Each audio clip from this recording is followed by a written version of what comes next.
Howdy, all. Swan Marion, the Bookworm Cowboy here.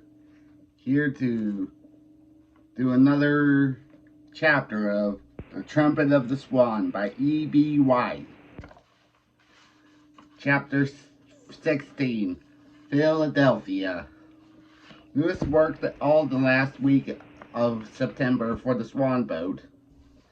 Man, in the Boston Public Garden.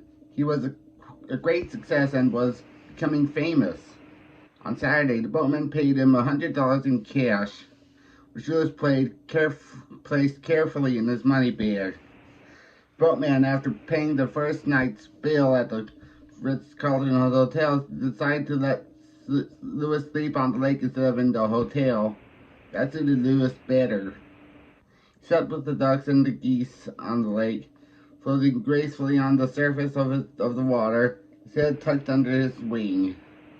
Lewis took good care of his trumpet, kept it polished. Once a week he cleaned the spit out of it. He learned new songs whenever he could, by listening to people's radios and by attending concerts. He was good at remembering music he had heard. He was a naturally born musician, or in this case, a naturally hatched musician. One song he liked was, "I Know It Says Beautiful Dreamer, Wake Unto Me." But I want to change it up.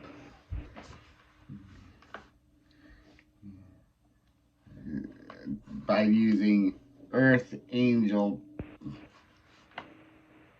Whenever he played it, he thought of Serena. Always when he finished it, the passengers on the Swan boat clapped loudly and cheered. Lewis liked applause. It made him feel lighthearted and happy.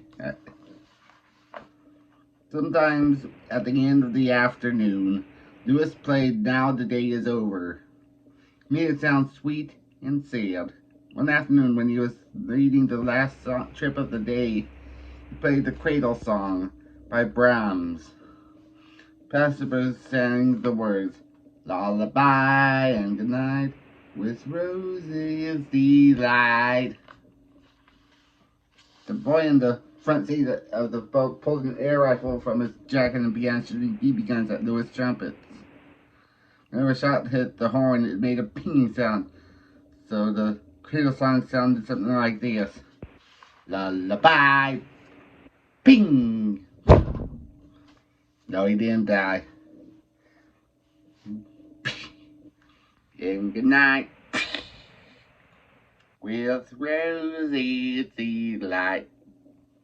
The children in the boat roared with laughter when they heard this. The grown passengers were angry. One of them seized the boy's rifle. Another went home and wrote a letter to Boston Globe urging a stronger gun control law.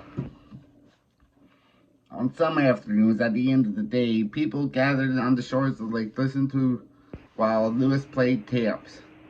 It was a peaceful scene, a memorable hour. Swan boats had never enjoyed such popularity or made such a lot of money for the owner. Lewis knew that the boats would not run all winter. These days, boats would be hauled off for the season, to wait quietly for the arrival of spring. One day, when Lewis was waiting for the boat to take its passengers aboard, Western Union messenger boy appeared on a bicycle. "I have a telegram for the Swan," he said. The boatman seemed surprised, but he took the telegram and handed it to Lewis,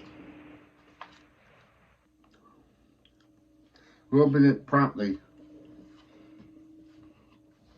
It was from a man in Philadelphia. The message said, "Can offer you $500 a week for a nightclub spot. 10-week engagement. Please reply. Signed, Abe Lucky Lucas. Hotel Nemo." Lewis did some quick figuring. $500 a week for 10 weeks, that was $5,000. $5,000 could easily pay his father's debt to the music store. He took his slate and wrote, "Offer accepted. Arrive tomorrow. Meet me at Bird Lake in the zoo. Splash on will be at 4:52 p.m. Hope this will be a convenient time for you. Lewis showed the message to the Union boy, who copied it on a telegraph blank. "Send it collect," wrote Lewis. The messenger nodded and rode away. Lewis stepped back out into the water, and both lines were cast off.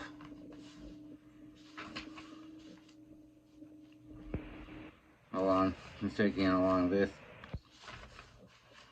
Okay.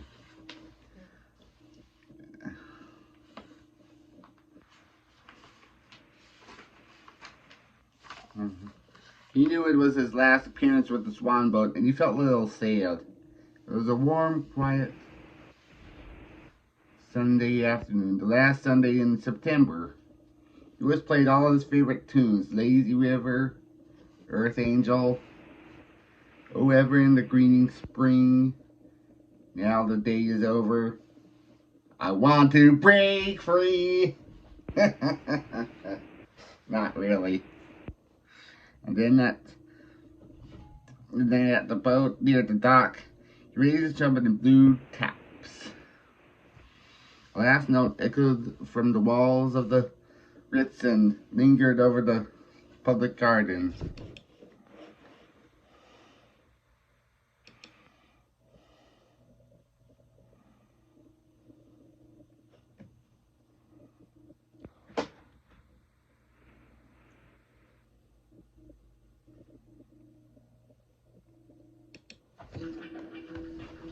Yeah.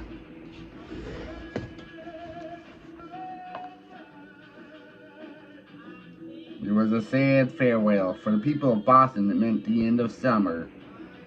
For the boatman, it meant the end of the best week of business he had ever had. For Lewis, it meant the other end of another chapter in his adventurous life. Out in the big world, trying to earn enough money to get his father and himself out of trouble. Lewis slept peacefully that night, being very careful. Be careful that his money bag was safe. Next day, he flew to Philadelphia to keep his appointment with Mr. Lucas, the man who had sent the telegram. And now we're going to take a break. It's not yet the end of the chapter, but I'm going to take a break.